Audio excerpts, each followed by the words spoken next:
Okay, so let's take a look at this together.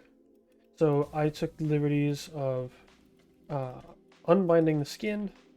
So you can see that I commit the skin. It's no longer bound to the joints because there's some things that we need to get off the right foot here, figuratively, before we can even get to that.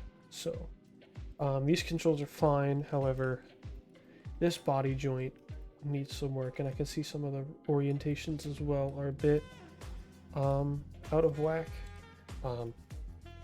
So I can see the orientation of the joint not only by looking at it, it's going this way, but if you hold W and left click, you can see the world orient, object orient, and then a component if you were like, I don't know, looking at a vertice or something. So in order to do this, I'm going to take all your limbs, Shift P, unparents, and basically puts it back in world space. This I am going to delete actually, and then come down here, joint. I'm gonna line it up the center of the body. I might put it back just a little bit. So now the root or the body of the joint should be basically maybe not oriented to world space, but the gimbal should be not on any leaning on any particular axis. It should be very clean, 90 degrees, you know, with each axis parallel. So you can do that. So that's a good start. And then what we want to do is go to skeleton. I'm in the rigging tab. Go to skeleton, orient joints, bring this up. Personally, I do primary axis Y, which I might actually, I'm going to unparent these again. So these are now back in world space. Cannot perform joint orient, has non-zero rotations. So this joint is rotated, which is not what we want. We want our joints to have no rotations at all. If a joint has rotations, then it is no good. So apply, you can see that now all our joints are now pointing to each other or to the next one, with the Y axis being the primary axis. And that looks pretty good. And what we want to do is just throw that back in there. Do the same over here. So if you, there's two ways to go about fixing joint rotations. This one seems pretty good to just zero out in some cases. If you have like arbitrary values, right, zeroing out won't work. You would have to go into poly modeling and freeze. That'll set them to 0, but in this case, it's okay to just zero them out. I'll freeze those anyways. And then just do the same thing. I have Z as the secondary axis. It's not necessary, it is personal preference. We do seem to have a weird issue with this joint here. Interesting, but it's not going to cause any issues. Is it still following? Yep. All right, and then you can get, maybe don't get rid of this yet. I'll just put it over here. Take this, put it back in. Now these are oriented pretty well. I'm just gonna, for consistency's sake, I'm gonna orient them to the y-axis. Good, cool. Get rid of that. All right, so step 1, pretty good. Excuse me. Next step would be to skin, I guess. I think we can move on to that. So what I'll do is select this. Here are my specs for skinning. Personally, anywhere from like 2 to 5 influences usually works for me. Select the joints. Weight distribution I set by distance. I don't usually colorize the skeleton. And remove unused influences as well. And then we just apply. And then we'll see where we're at. Oh right, these aren't actually strained. Okay, cool, that's a start. Let's go into here.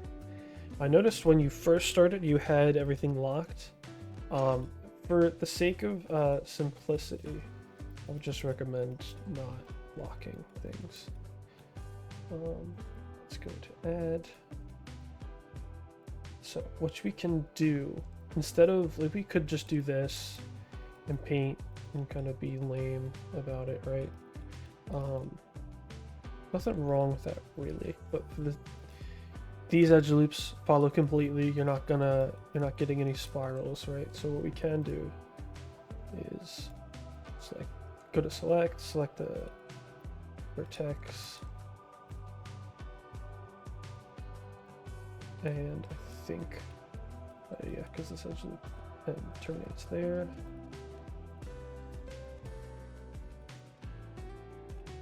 Cool, and then I select those vertices that I want to move, and I'll go to this one, just set the value to 1. If I go back to paint, you'll see that now these vertices are painted. Now I think what we actually need to do is,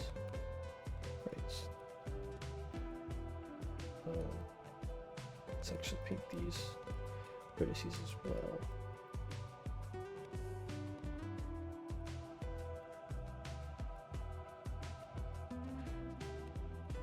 Cool.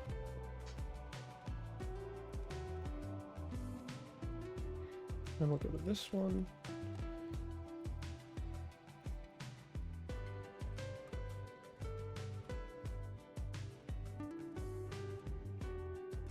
I'm actually gonna hide this.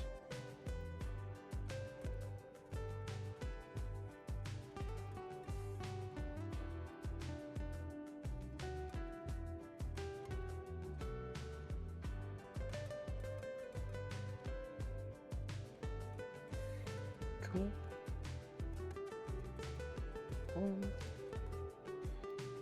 So that was that joint. Now moving on to this joint.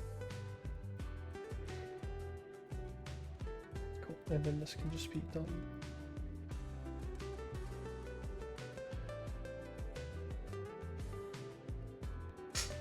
Cool.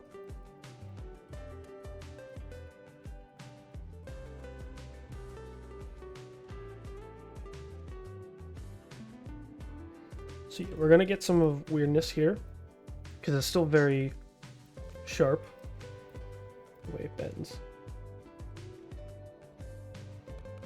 But step 1 complete. The arm is segmented. Next is a little cheat we can do. And it's called smoothing. Right? Let's take this and smooth it.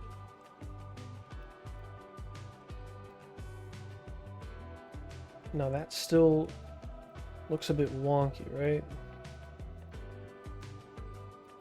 What we could do next, but it looks better, but it looks a little bit wonky.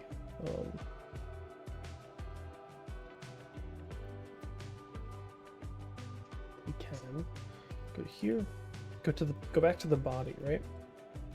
Add, set it to the smooth one, set the value to something small, and then the opacity to something small as well. Maybe not that small. It's kind of minuscule. Let's start adding this weight back in. I'm just doing this with a mouse. You don't have to do this with any particular tool. A drawing board. I know Dave likes to do it with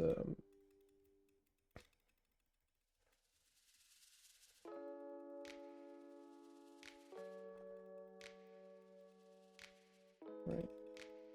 So you're bringing back the weight to this.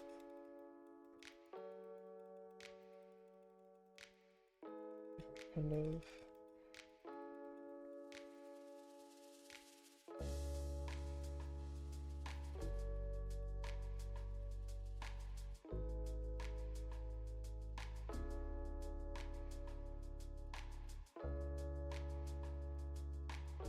And then what we can do is select the smooth brush and smooth everything.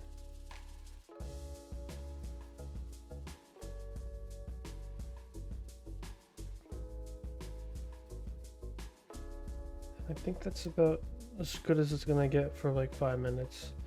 Not even of work, excuse me.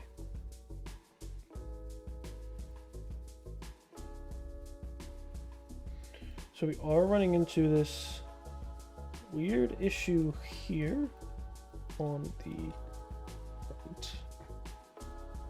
And I'm curious, yes. So this can happen when you smooth sometimes. If you do too much, where you just get these weird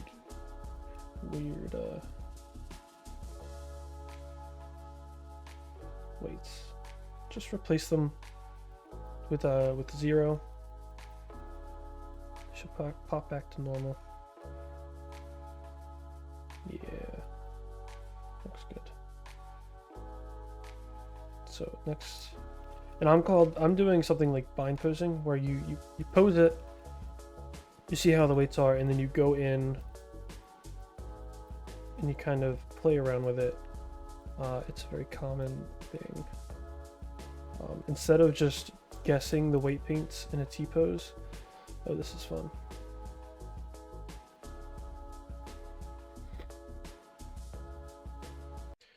God, I fucking love Maya so much. Anyways, let's get it. Left off. Here. Smoothing this area. Just a little bit. I think that might be too heavy.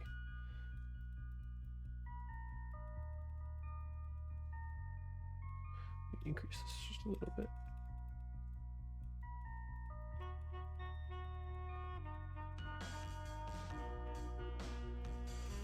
Just a little bit. Not too much, you know.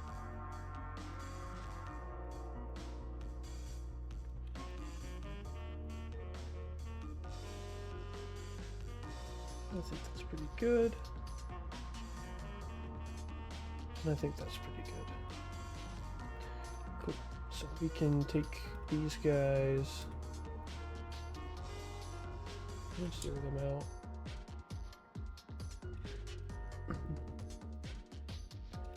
Now I'm very interested about this, because I'm not sure if you guys plan on having the feet come forward, or if you're just gonna walk kind of like a crab side to side, or if it's just gonna be like a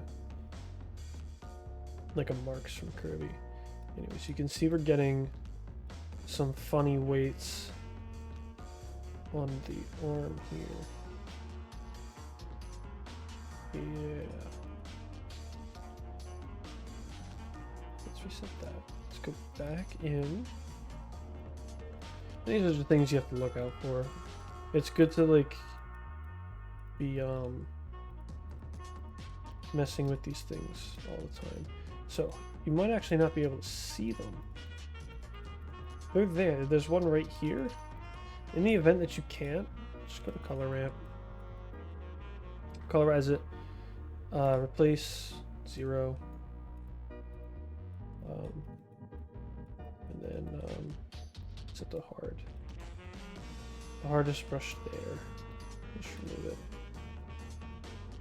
Let's hopefully. it's good practice to just kind of go through as well. And this, when you colorize it, often it looks like a jumbled mess and it gives you instant anxiety. It's never really good, in my experience, good practice to go through and paint in colorize mode, because you just give yourself a heart attack over, you know, the smallest thing, or certain things aren't the same hue. It's just a lot better if it's in black and white and you go either 100 or you're just eyeballing it. Anyways, back to this. Left foot. Add. Let's actually do this. I'm going to turn off joint selection, and actually I'm going to go back here. And I'm going to hold shift and the greater sign.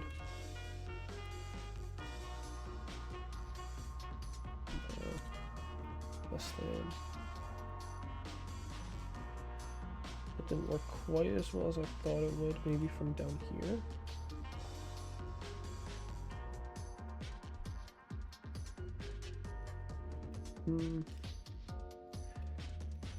Doesn't seem to be a good starting point for this. No. Interesting. Okay. Okay, I see how this was made. Okay. I'll just do this by hand.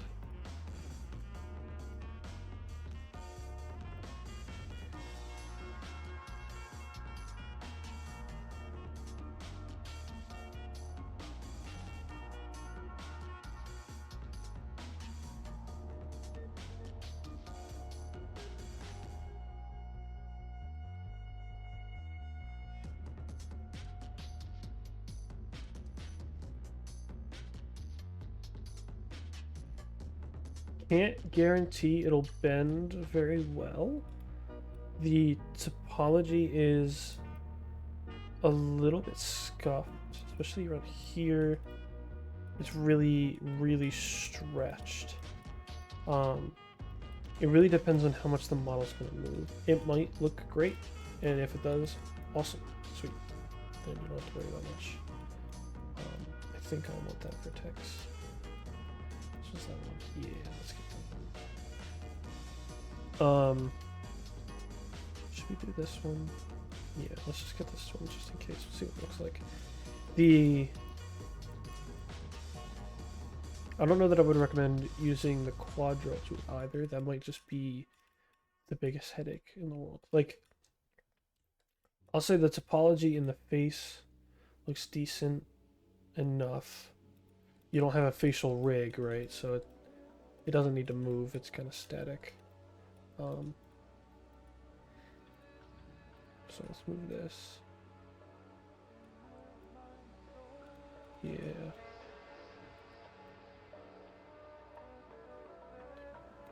So if your plan is to bring the foot forward, you're going to get candy wrapping. You're going to get stretching. If your plan is to move the feet like this, then we can blend and smooth till the sun comes out, and it should look good.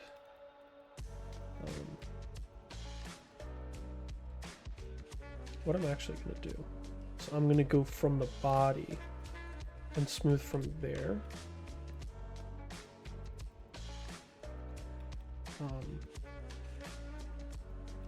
That might give us a better idea of how much we're negating. I'm going to turn joints off real quick.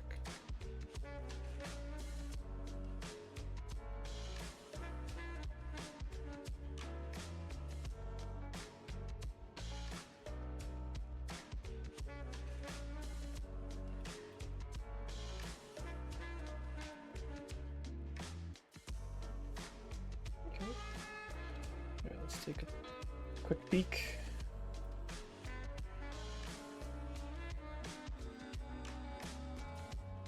I think this is as good as it's gonna get.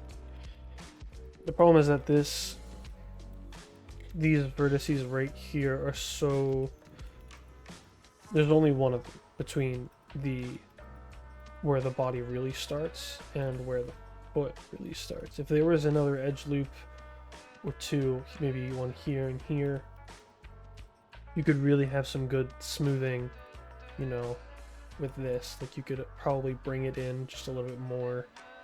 You could probably, like if there was an edge loop here, you could probably round this foot out completely, right? And then bring it in up in here, same thing here. So there's another edge loop here. And if there's an edge loop down here, maybe you could extend the ankle out or something. Just something to think about next time, but overall pretty good. Let's get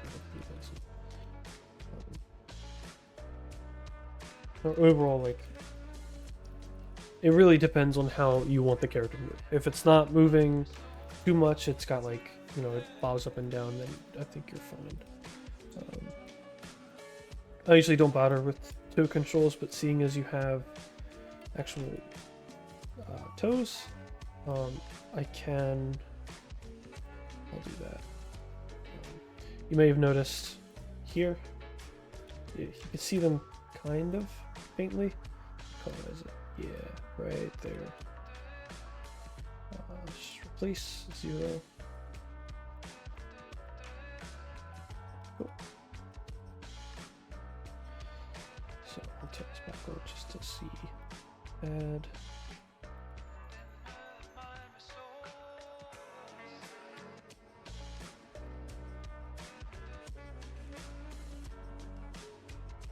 Oh, turn that off. No, it's a C color.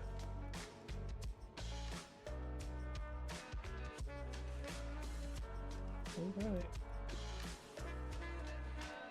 Now I'm going to stop right around here. I'm holding, by the way, when I'm changing the brush size, I'm holding B and left clicking.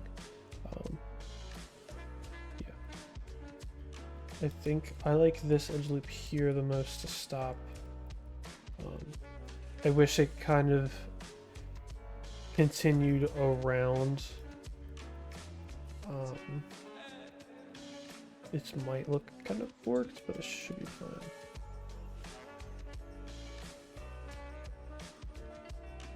And this will be optional. If you guys want to move the toes, you don't have to.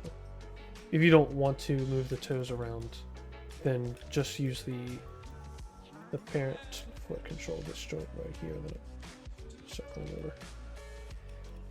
over. And then I would just move flood once. I think that's all it needs. Yeah, that's good. Okay, so let's double check our bases. Okay, yeah, we are moving some straight things around. That happens when you smooth. It's no big deal. Go back into here, colorize. I'll just set replace 0. Set it to the hard brush. And then, so when the weights get removed, if I think I have the settings correct, they will get placed on the closest joint. So if you have extraneous weights from the left hand that are on the foot and you remove them, they'll just get added on to the foot because that's what it's closest to. Some cases, it just goes on to the next joint. You could try locking your joints. I've had minimal success with that, quite honestly. Really up to you. When I lock my joints, it usually Maya just bugs out and it never works. So yeah. Alright, and then what we can do, I think that looks good. Take this guy. I'm just gonna increment save just in case. Skin, mirror skin weights, Y to Z. So we're going over, if you look at the gizmo, Y is up, Z is this way. So we're looking at a plane. The Y to Z plane is this plane, right? And we want to go from the positive y plane, or the positive this side to the negative of this side. If it were the x and y plane, right, it would be this. And if it were the x and z plane, it would be this. So you want yz. Yz, positive to negative. Otherwise, you're going negative to positive. Closest joint, just select this one and y. And then yeah, we have now same skin weights that we did on the left side, now on the right side.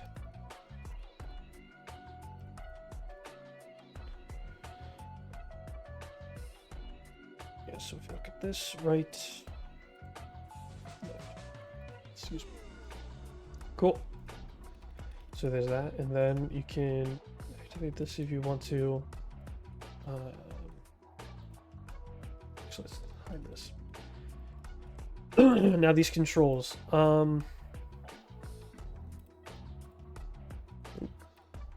These are interesting. These controls, this one, yeah, I don't know exactly how this happened. Let's start from scratch.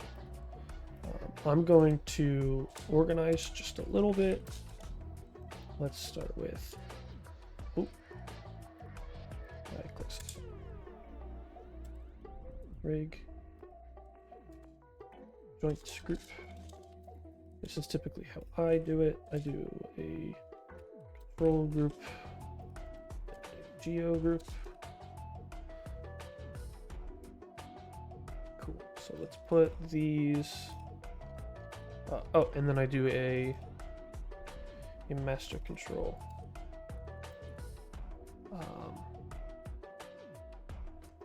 So we'll take this master control. Rig. Take him. I will deselect you guys. I deselected the joints in this thing, and then when you go into this, you're going from object type selection to component type selection. So this just looks for the NURBS CVs, so you can scale these up. You can do fancy things with them if you'd like. I don't really care. I usually don't, at least for the master control. Now, going by component and scaling up the CVs allows you to scale them up without actually messing with the scale factor. And it keeps its pivot in its rotation or its position. So if I take this and I move it up, I go back into object mode. See that the gizmo is still in the same spot because it recognizes its world location, which is useful for many things, as you can see. So I usually place the, actually I'll name this one rig and this one E. I'll just place these two into the master control, and then the geo group into there, and then the rig into there. Right? Yeah, I think I want this up here. Put these two things into there. Cool. Put the joints into the joint group. Good. Yep, that's what we want. So let's let me see if I can actually, I have a control bank of my own that I can import. I don't think I actually need any of them. The only one I maybe use is the cube.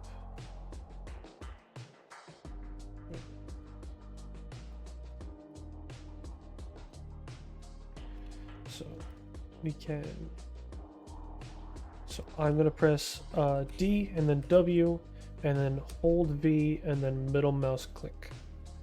The D and the W is just to make sure that you are getting the object's pivot, because sometimes it'll just take you to wherever. So if you press D and W real quick and then do that, you should be at the object center. The other way to do this would be going to modify, bringing this up, bring this window up, and then clicking, no, the other way around. Clicking the group, the joint, match translation, and then rotation if you want. So we have this, and then I'm going to go to component again, select the box. I'm just going to stretch it out.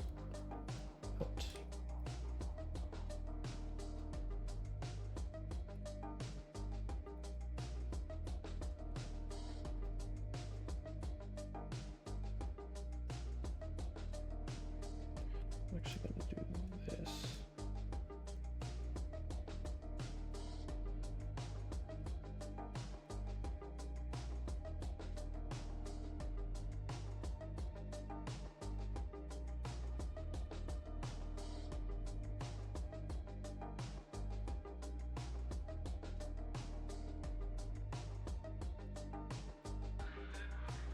Cool. Well, that works for now. So anyways, if I go back to this, you can still see after reshaping it, it still pivots off of the foot, because that's where I placed it. So let's name this left foot FK control, and then this is the off group, that left foot control, right foot. The bit much I'm aware. It's just how I operate. In case you have like set driven keys or other things that need to change this transform, the goal is that this can be zeroed out and returned to this position at any given point during animation or rigging and stuff, right? So you never really want to have this control having any inputs or being constrained unless it's like a space switch or something. So you want, if you want this to be constrained to something, you want it constrained to its parent group. So, because if this is, let's say that we have this cylinder, right? And we want to be able to move this cylinder and have this follow it, but also be able to move this on its own, right? So originally you would probably just do this, right? And now when we move the cylinder, the control follows. However, now that everything is blue, so at any given point you move the cylinder again, it'll snap back. And you could have an attribute in the cylinder that is connected to this to turn it off, so you could just, oh well, now I can do whatever. But even then sometimes it doesn't work. So instead what we do is, let's bring back the cylinder.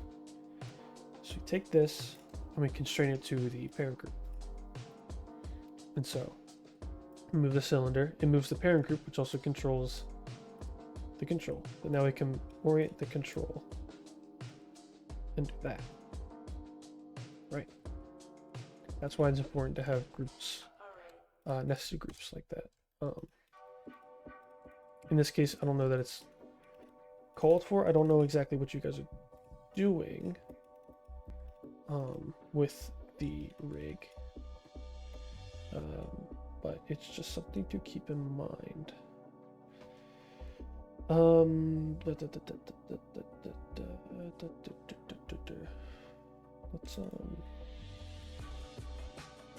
Let's just give you a sphere.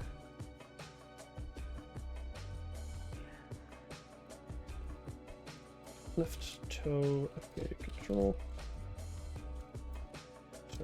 Control.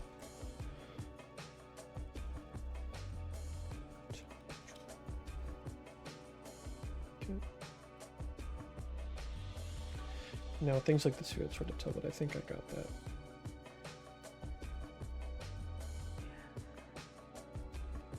I'll actually move it out here just a little bit. I think I like that placement. Yep. Anyways, you can now do this. Oh.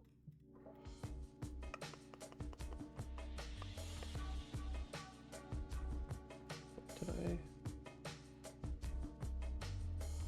didn't do it right.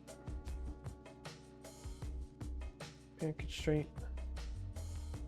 There we go. Cool. And then take this, put it under there.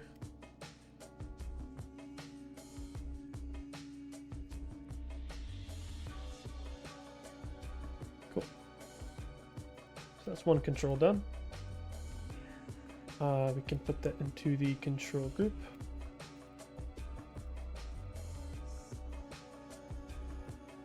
And then let's move on to the arms. I think I'm just going to do normal left arm 0 control. And let's just copy and paste this. Group.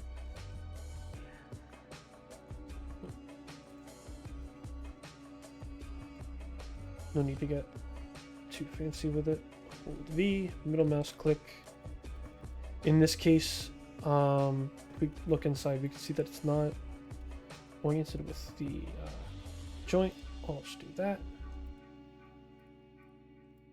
You can see now that the rotation of the curve is matching the joint, which is exactly what you want. And it has no rotations because the parent group has all that information, all that good stuff. So we can go here, scale it up, right? And then grab this. Actually, what I'm going to do is copy and paste it. And then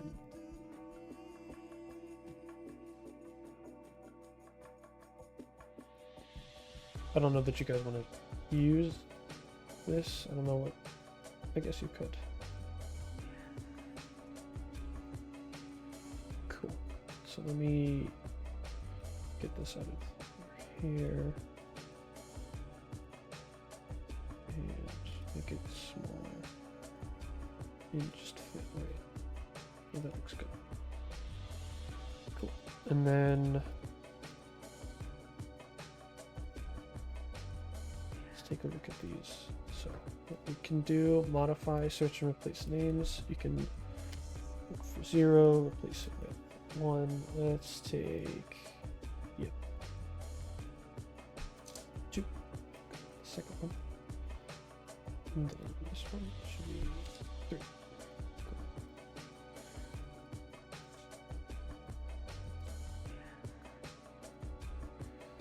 Cool. And now take this, select the joint, rigging, parent, same thing. I press G to redo the same action. Instead of having to click this every time, you do it once and then you press G to repeat the same action. So cool. So if I woo.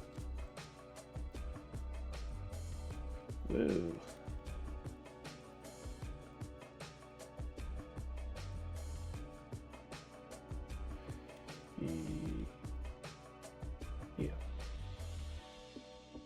So that little joint oddity where this one's pointing forward, X is pointing down, and this X is pointing up, and the Z is pointing backwards.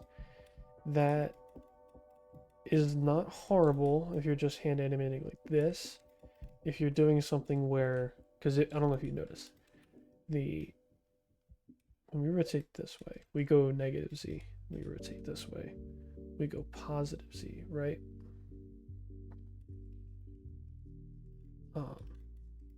Yeah, again, not horrible if you're just posing one by one. Now what we can do is throw these together. So now you're operating the entire arm. You can do whatever you need. If you're not satisfied with that, you can always go back and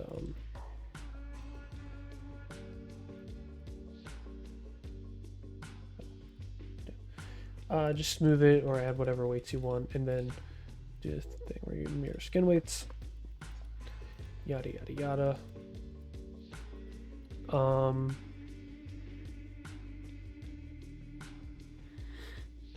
You can, next I would like to create a, let's put this also in the control group.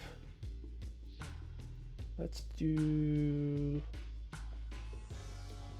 circle cross. Let's get fun with it, you know?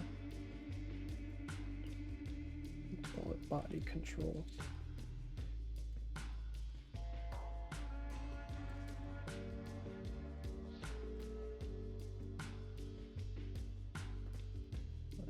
Set this. Wait, oop. That looks good. I like the position of it. I think it should be a little bit lower so you can see the eyes. Keep the thing there. This one's pretty simple. Just do that. Cool. And then we can throw this in the control group, and then we can throw both of these under the body control. Right, so now everything is there. And what you can do with this is that you can move this around, and then if you need corrective positioning, you can move this around, right? And that is this is just basic balancing, but similar concept as the offset groups, as I discussed before. Anyways, go over to here, take these, duplicate them, group them up, set to -1 on the scale. Now you have them over here. Shift P, select that group. You really don't, it does not matter the transforms you get on here once you do that. It doesn't matter all that much because the controls are still zeroed out. They'll still recognize their position. The only thing really that you have to do, because it's very important, I can close that. Modify, search and replace, LF, T. Please God, do that always. It'll help. Okay, so now we can. Oh, and when you do that, the constraints don't duplicate or anything. None of those inputs do. So just you can go straight to constraining.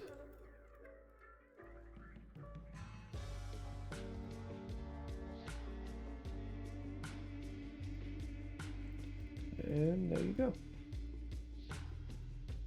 And now you have your dude. Increment save.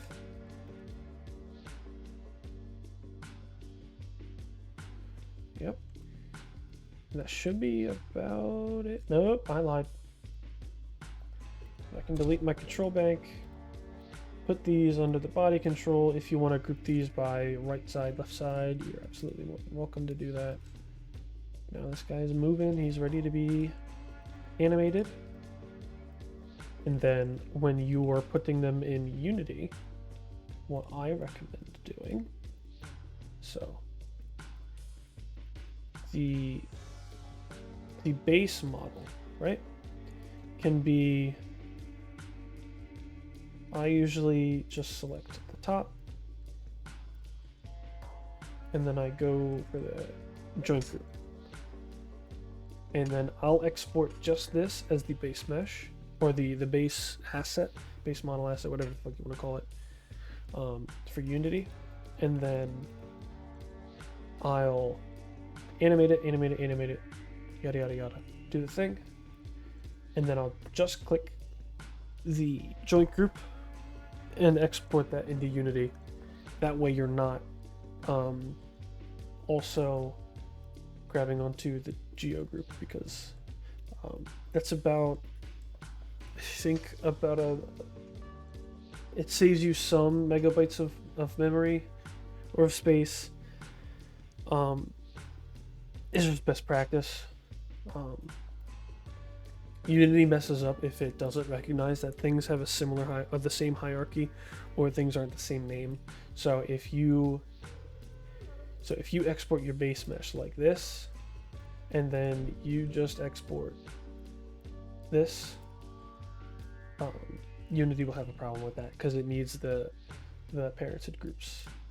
So, yep, there's that. I'll send this over to Mason. Cool.